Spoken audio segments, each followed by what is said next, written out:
Assalamualaikum warahmatullahi wabarakatuh. Perkenalkan, nama saya Muhammad Gali dari kelas D4. Di sini saya akan menjelaskan tentang implementasi design thinking dalam problem solving. Perkembangan lingkungan sosial ekonomi dan teknologis yang semakin kompleks membuat cara pemecahan masalah tidak bisa lagi dilakukan secara sederhana dan satu arah.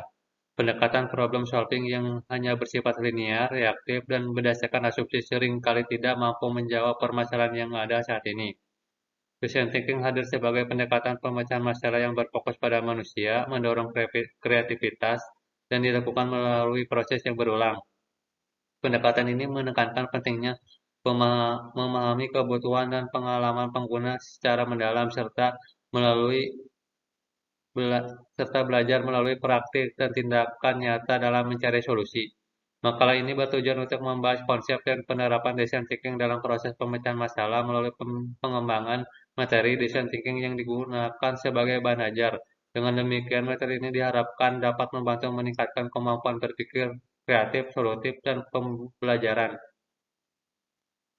Pembahasan dalam makalah ini meliputi dasar konsep design thinking, unsur-unsur utama, tahapan proses, serta dua contoh penerapannya yaitu pada organisasi berskala besar dan pada usaha mikro, kecil, dan menengah UMKM. Contoh-contoh tersebut digunakan untuk menunjukkan bahwa design thinking dapat diterapkan dalam berbagai konteks. Peru Bab 1. Latar belakang pendahuluan. Perubahan dunia terjadi dengan sangat cepat dan tidak selalu mengikuti pola yang jelas setelah membawa berbagai tantangan baru dalam kehidupan sosial, ekonomi, dan pendidikan. Kondisi ini membuat permasalahan yang dihadapi oleh individu, organisasi, maupun institusi pendidikan menjadi semakin kompleks. Masalah-masalah tersebut tidak lagi sederhana atau mudah didefinisikan, melainkan sering kali bersifat ambigu, saling berkaitan satu sama lain, serta dipengaruhi oleh berbagai faktor manusia serta kebutuhan emosi, nilai, dan perilaku. Akibatnya satu masalah tidak dapat dipahami atau diselesaikan secara terpisah tanpa mempertimbangkan konteks yang lebih luas. Dalam situasi seperti ini, pendekatan pemecahan masalah konvensional yang hanya menekankan pada analisis rasional dan pencarian solusi secara langsung seringkali kurang efektif. Pendekatan tersebut cenderung berfokus pada gejala masalah, bukan pada akar permasalahan yang sebenarnya. Selain itu, solusi yang dihasilkan seringkali tidak bertahan dan dalam jangka panjang karena tidak didasarkan pada pemahaman yang mendalam terhadap kebutuhan, pengalaman, dan perspektif pengguna atau pihak yang terdampak. Oleh karena itu, diperlukan suatu pendekatan pemecahan masalah yang mampu menggabungkan pemikiran logis dan empati, sehingga solusi yang dirumuskan tidak hanya tepat secara teknis, tetapi juga relevan dan dapat diterima oleh pengguna. Tujuan penulisan. Makalah ini bertujuan untuk memberikan pengalaman yang komprehensif mengenai design thinking sebagai pendekatan dalam pemecahan masalah. Secara khusus, makalah ini bertujuan untuk menguraikan konsep dasar design thinking serta menjelaskan perannya sebagai pendekatan problem solving yang berorientasi pada kebutuhan manusia. Selain itu, makalah ini juga bertujuan untuk menjelaskan elemen-elemen utama yang membentuk kerangka berpikir design thinking beserta tahapan-tahapan prosesnya secara sistematis serta mudah dipahami dan dapat diterapkan dalam berbagai konteks. Lebih lanjut, makalah ini bertujuan untuk menyajikan contoh penerapan design thinking melalui studi kasus pada organisasi berskala besar dan usaha mikro, kecil, dan menengah UMKM. Penyajian studi kasus tersebut dimaksudkan untuk memberikan gambaran nyata mengenai bagaimana design thinking dapat diimplementasikan dalam praktik serta menunjukkan fleksibilitas pendekatan ini dalam menghadapi permasalahan yang beragam.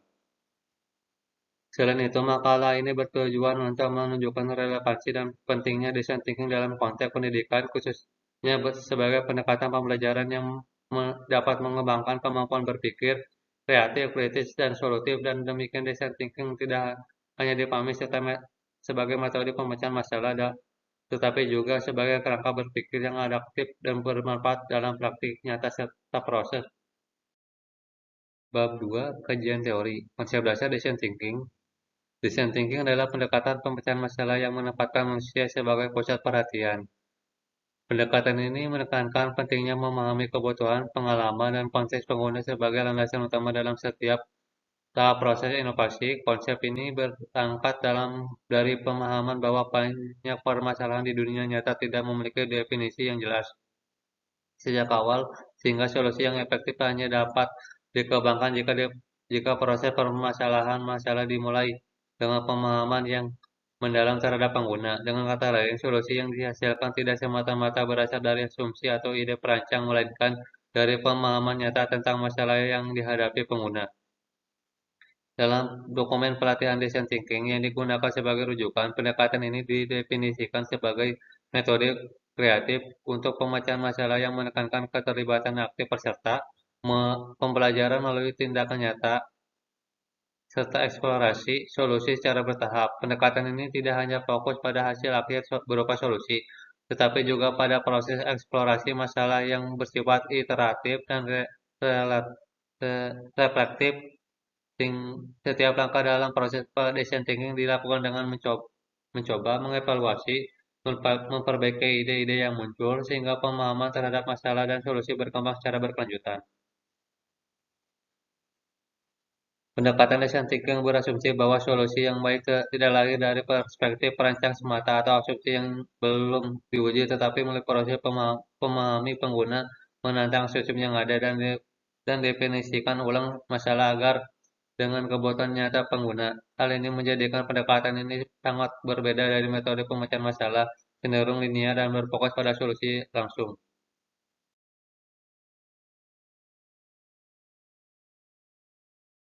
Satu, berpusat pada manusia human create. Pengguna menjadi titik awal dan titik akhir dalam proses perencanaan solusi. Pemahaman terhadap pengguna diperoleh melalui berbagai metode seperti observasi langsung, wawancara mendalam, dan keterlibatan aktif pengguna dalam proses perencanaan.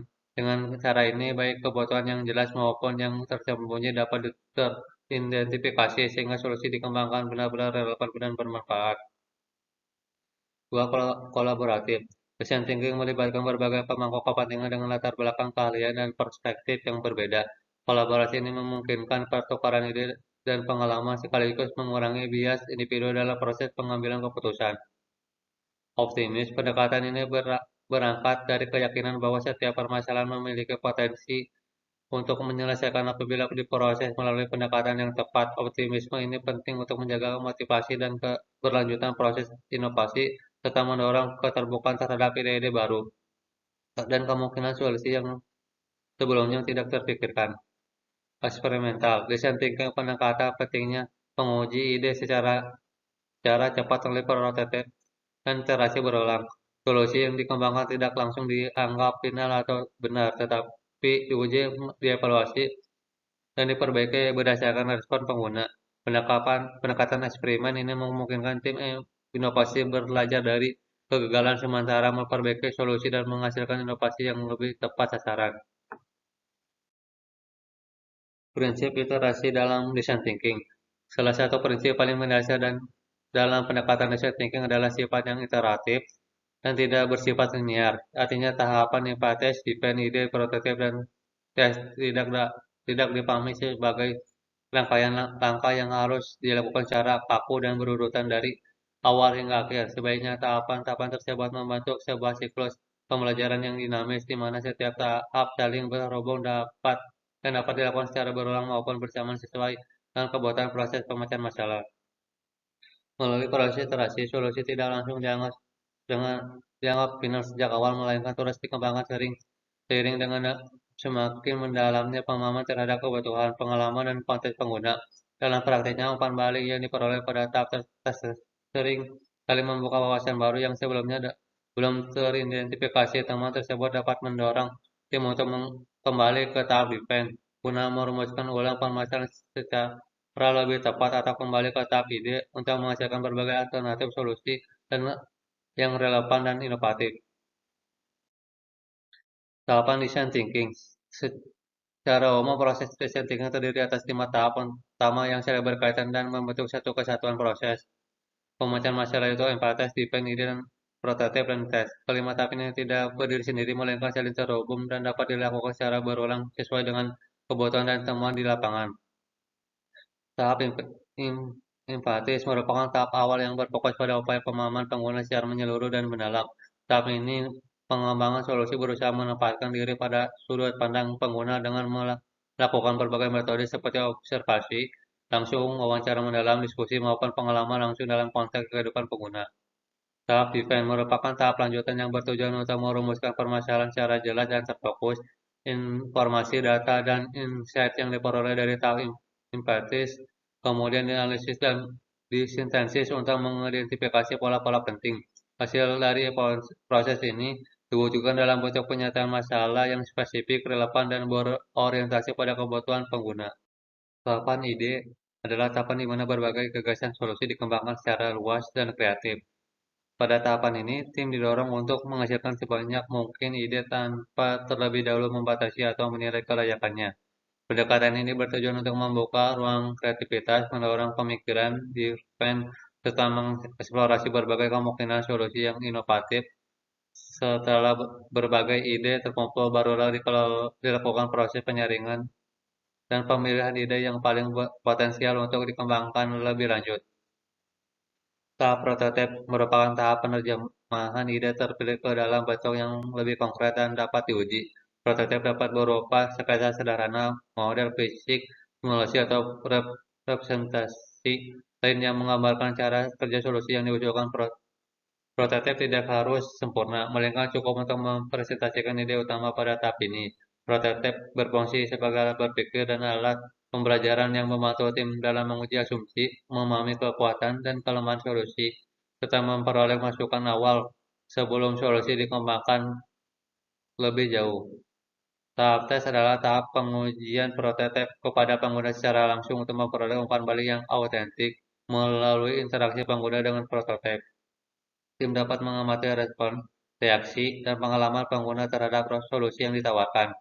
Hasil pengujian ini digunakan sebagai dasar evaluasi untuk menilai apakah solusi telah sesuai dengan kebutuhan pengguna atau masih memerlukan perbaikan. Umpan balik yang diperoleh pada tahap tes seringkali mengarah pada proses iterasi, yaitu kembali ke tahap sebelumnya untuk melakukan penyempurnaan solusi atau bahkan merumuskan ulang permasalahan. Bab Bab 3, elemen utama design thinking. Design thinking dibangun atas 4 elemen utama yang saling berkaitan dan menjadi fondasi dalam proses perancangan solusi. Keempat elemen ini memastikan bahwa solusi yang dihasilkan tidak hanya inovatif, tetapi juga relevan, dapat diterapkan, dan berorientasi pada kebutuhan manusia. People create. Pendekatan design thinking selalu dimulai dari manusia sebagai pengguna utama solusi. Setiap permasalahan dipahami berdasarkan pengalaman nyata, kebutuhan harapan, dan serta konteks kehidupan pengguna, bukan semata-mata dari sudut pandang perancang atau pembuat solusi. Kreatif. Kreatif dalam design thinking dimaknai sebagai kemampuan untuk mengeksplorasi berbagai kemungkinan solusi dengan cara melihat permasalahan dari beragam sudut pandang. Kreativitas tidak dipahami sebagai aktivitas spontan tanpa struktur, melainkan sebagai proses berpikir yang sistematis dan terarah. Hands-on design thinking menerapkan pentingnya tindakan nyata melalui interaktif langsung, eksperimen, dan pembuatan prototipe. Ide-ide yang dihasilkan tidak berhenti pada konsep atau teori, tetapi segera diwujudkan dalam bentuk sederhana yang dapat diuji. Iteratif. Proses design thinking bersifat iteratif atau berulang, yang berarti tidak berjalan secara linear dan kaku. Tahapan memahami masalah serta mempelajari hasil yang dapat diulang berkali-kali sesuai kebutuhan. Bab 4, tahap design thinking dalam problem solving. Tahap design thinking merupakan inti dari pendekatan ini dalam proses pemecahan masalah. Setiap tahap tidak berjalan secara linear atau kaku, melainkan saling terhubung dan dapat diulang sesuai dengan ketentuan, umpan balik, serta dinamika yang muncul di lapangan. Empatis. Tahap empatis merupakan fondasi utama dalam keseluruhan proses design thinking.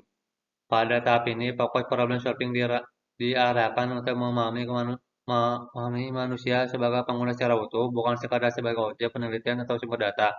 Empatis dalam design thinking tidak dimaknai sebagai simpati dan rasa kasihan atau keterlibatan emosional semata, melainkan sebagai upaya yang sengaja, terstruktur, dan sistematis untuk memahami pengalaman kehidupan pengguna.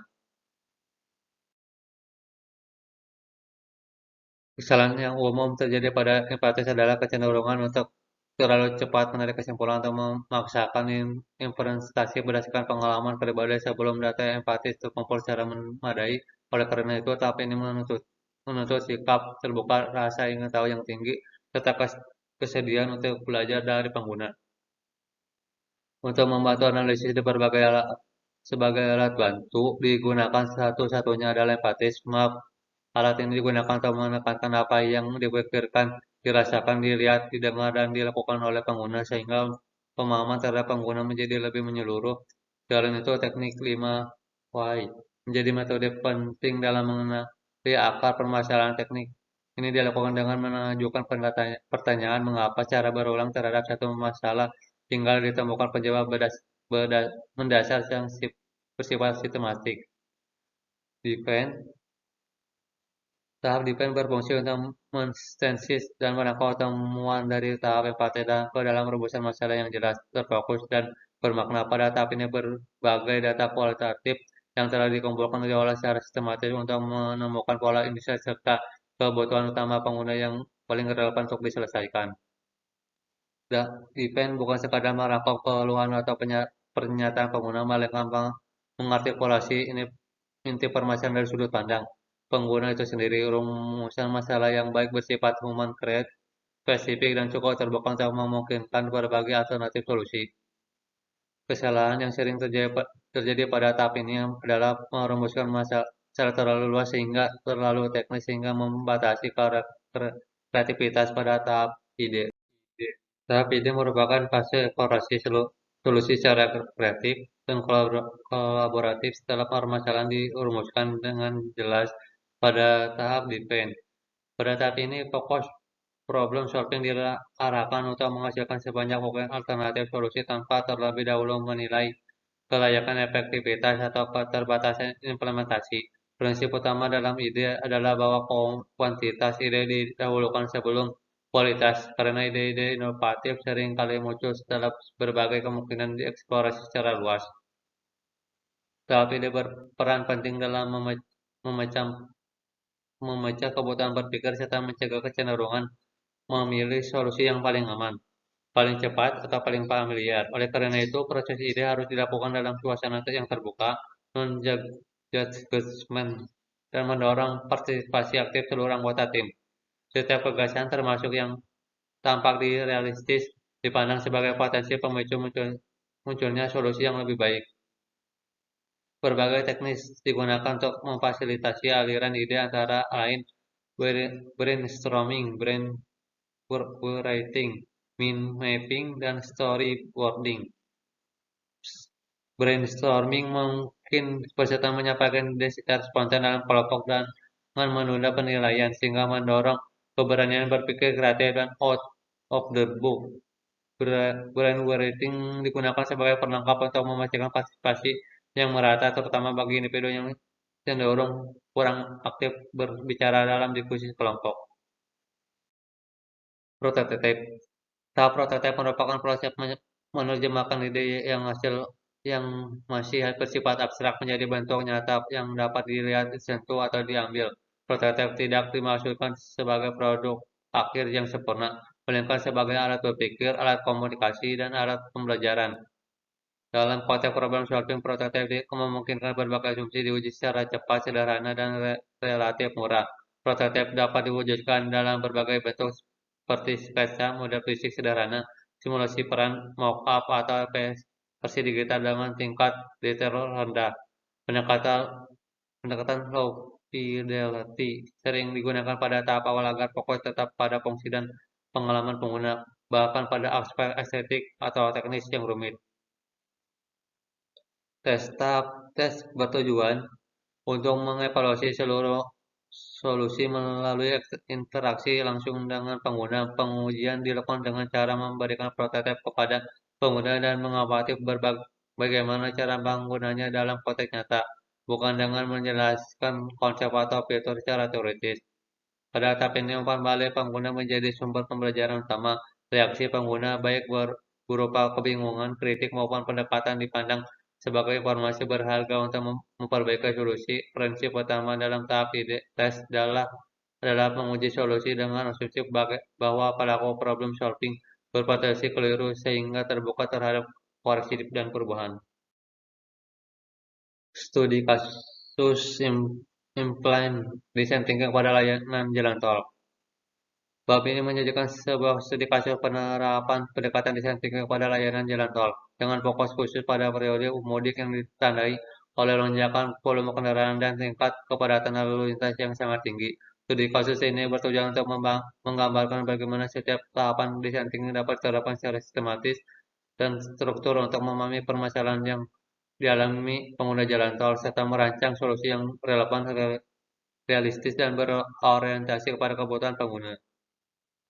Satu, tahap empatis. Tahap empatis dilakukan sebagai langkah awal untuk memahami secara mendalam pengalaman, perspektif, serta kesulitan yang dihadapi pengguna jalan tol selama periode mudik. Proses empati melibatkan sebanyak 200 pengguna jalan tol yang berasal dari latar belakang usia, pekerjaan, dan tujuan perjalanan yang beragam. Pengumpulan data dilakukan melalui wawancara langsung di lapangan serta wawancara melalui telepon, sehingga diperoleh gambaran yang komprehensif mengenai kondisi yang dialami pengguna.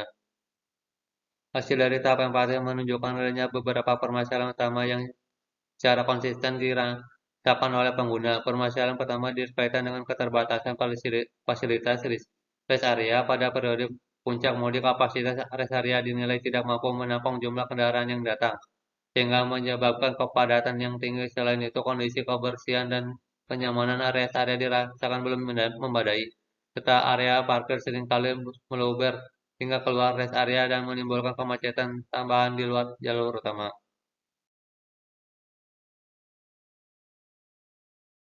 Tahapan ide defense. Pada tahap defense, seluruh temuan dari tahap diabetes disintesis dan dianalisis untuk merumuskan informasi secara lebih terfokus dan terstruktur. Berbagai variasi dan keluhan pengguna dikelompokkan, dibandingkan, dan dirumuskan menjadi masalah inti yang paling berdampak terhadap pengalaman pengguna jalan tol.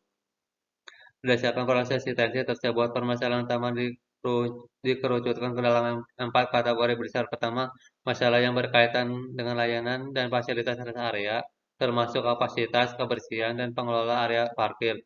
Kedua, masalah yang berkaitan dengan kualitas pelayanan dan penyampaian informasi kepada pengguna jalan tol. Ketiga, masalah kemacetan ruas jalan tol, kelancaran perjalanan. Keempat, masalah kemacetan di gerbang tol yang disebabkan oleh sistem pembayaran. Tahap ide. Berdasarkan rumusan masalah yang disediakan pada tahap defense, dilakukan proses ide untuk mengembangkan berbagai alternatif solusi. Tahap ide bertujuan untuk menghasilkan gagasan solusi yang mampu menjawab kebutuhan pengguna secara langsung tanpa terlebih dahulu membatasi kreativitas pada aspek teknis atau implementasi. Dalam proses ide, berbagai gagasan dikembangkan melalui diskusi dan eksplorasi ide secara kolaboratif.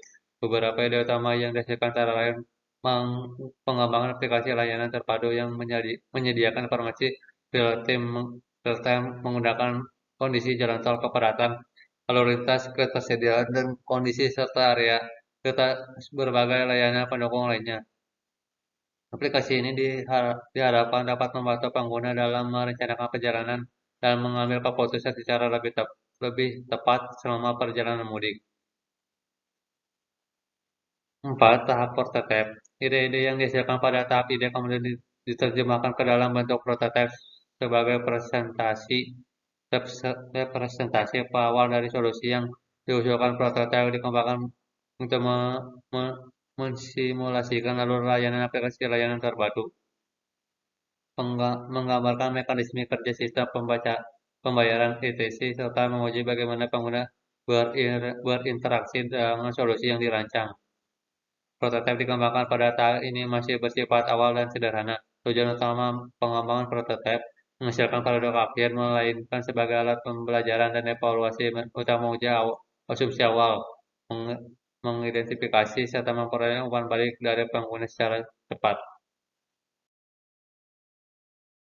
Tahap 5. Tahap tes. Tahap tes dilakukan dengan melibatkan pengguna jalan tol secara langsung untuk menguji prototipe yang telah dikembangkan. Proses pengujian difokuskan pada cara pengguna berinteraksi dengan prototipe, tingkat kemudahan dan kenyamanan pengguna solusi, serta respon pengguna terhadap fitur dan alur layanan yang ditawarkan. Umpan balik yang diperoleh baik berupa masukan kritik maupun saran perbaikan dipandang sebagai sumber pembelajaran yang sangat berharga. Seluruh hasil pengujian digunakan sebagai dasar untuk mengevaluasi dan menyempurnakan solusi sebelum dikembangkan lebih lanjut.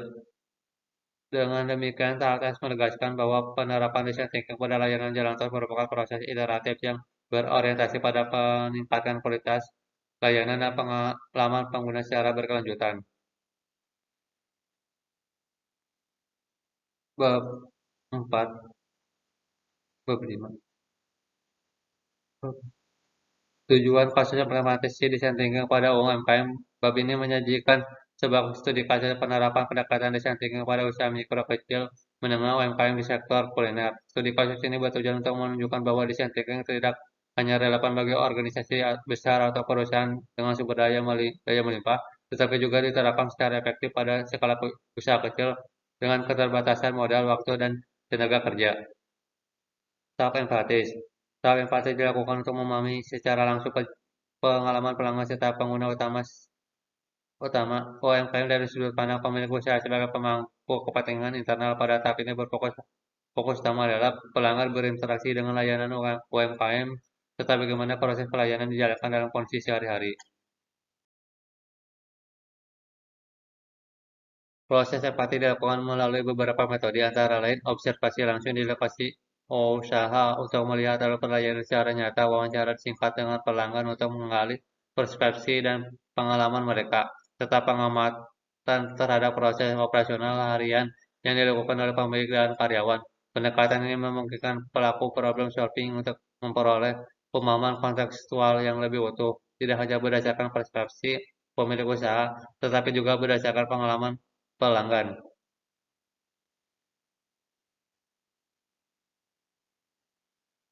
2. Hasil dari tahap empatis menunjukkan adanya beberapa permasalahan utama yang secara konsisten muncul. Pertama, waktu tunggu pelanggan relatif lama, terutama pada jam-jam sibuk sehingga menimbulkan ketidaknyamanan dan potensi kehilangan pelanggan. Kedua, informasi menu dinilai kurang jelas dan sulit dibaca, baik dari segi tampilan maupun struktur, sehingga menyulitkan pelanggan dalam memahami pilihan menu dan mengambil keputusan pembeli. Ketiga, interaksi pelayanan cenderung bersifat transaksional dan minim komunikasi, sehingga hubungan antara penjual dan pelanggan terasa kurang personal. Selain itu ditemukan bahwa pemilik UMKM memiliki asumsi awal bahwa penurunan penjualan terutama disebabkan oleh faktor harga dan persaingan tanpa menyadari adanya permasalahan pada pengalaman pelanggan. 2. Tahap defense. Pada tahap defense, seluruh temuan dari tahap inventaris disintesis untuk merumuskan inti permasalahan secara lebih jelas dan terfokus dari sudut pandang pelanggan. Proses sintesis ini bertujuan untuk memisahkan antara asumsi pemilik usaha dan fakta yang dialami pelanggan dalam interaksi nyata. Hasil analisis menunjukkan bahwa permasalahan utama tidak terletak pada kualitas produk maupun harga jual, melainkan pelanggan customer selama proses pembelian. Berdasarkan temuan tersebut, permasalahan dirumuskan pernyataan masalah yang berpusat pada pengguna sebagai berikut.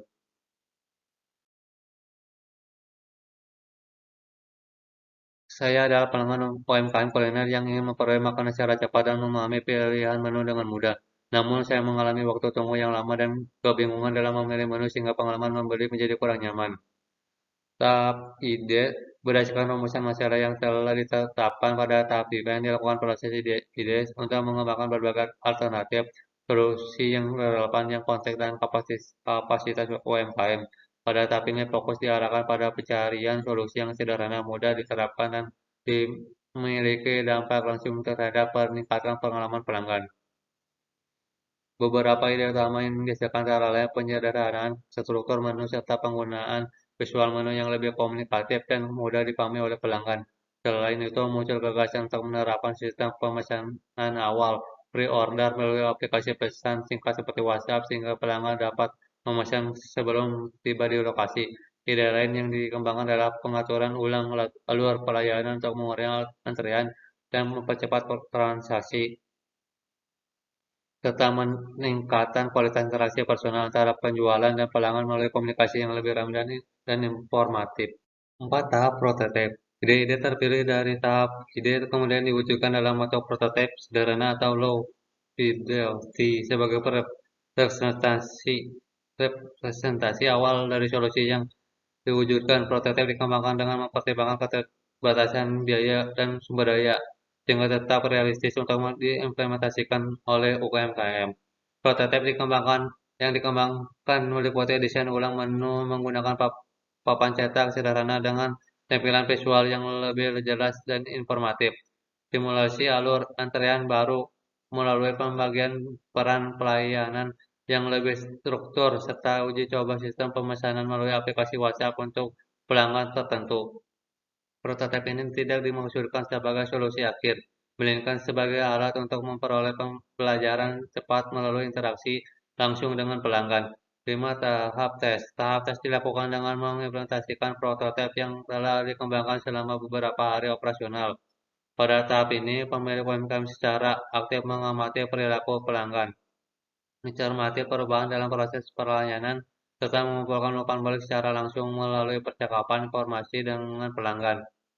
Hasil pengujian menunjukkan adanya beberapa perbaikan yang signifikan, antara lain berkurangnya waktu tunggu pelanggan sehingga kecepatan pelanggan dalam mengambil keputusan pembeli serta terjalinnya interaksi pelayanan yang lebih aktif dan personal. Pelanggan juga menunjukkan respon yang lebih positif terhadap pengalaman pembeli secara keseluruhan. Bab 7 penutup kesimpulan, design thinking merupakan sebuah pendekatan pemecahan masalah yang berpusat pada manusia. Human Grade menekankan aktivitas serta bersifat iteratif dan adaptif. Pendekatan ini menempatkan empati sebagai fondasi utama dalam memahami permasalahan, sehingga solusi yang dirancang tidak hanya berdasarkan pada asumsi atau sudut pandang pembuat solusi, tetapi berangkat dari pengalaman, kebutuhan, dan konteks yang nyata pengguna. Selain itu, desain thinking menekankan pentingnya perumusan masalah yang tepat sebagai persyarat utama dalam menghasilkan solusi yang relevan dan berdampak. Melalui proses yang melibatkan eksplorasi, ide, pembuatan prototip, dan pengujian secara berulang, desain thinking mendorong pembelajaran melalui eksperimen dan umpan balik langsung dari pengguna. Studi kasus yang disajikan dalam pembahasan menunjukkan bahwa pendekatan ini bersifat fleksibel dan dapat diterapkan pada berbagai konteks permasalahan baik pada organisasi berskala besar maupun pada usaha mikro, kecil, dan menengah UMKM dengan keterbatasan sumber daya. Dengan demikian, design thinking dapat menjadi kerangka kerja yang efektif untuk membantu individu maupun organisasi dalam merancang solusi yang inovatif, kontekstual, dan berlanjutan. Implikasi. Dalam konteks pendidikan tinggi, penerapan desain thinking memiliki implikasi yang signifikan terhadap pengembangan pola pikir dan kompetensi mahasiswa. Pendekatan ini membentuk cara berpikir mahasiswa agar tidak semata-mata berorientasi pada pencarian solusi secara cepat, tetapi terlebih dahulu pada pemahaman masalah secara mendalam dan komprehensif. Melalui proses empati, mahasiswa dilatih untuk mendengarkan, mengamati, dan memahami perspektif pihak lain sebelum merumuskan permasalahan.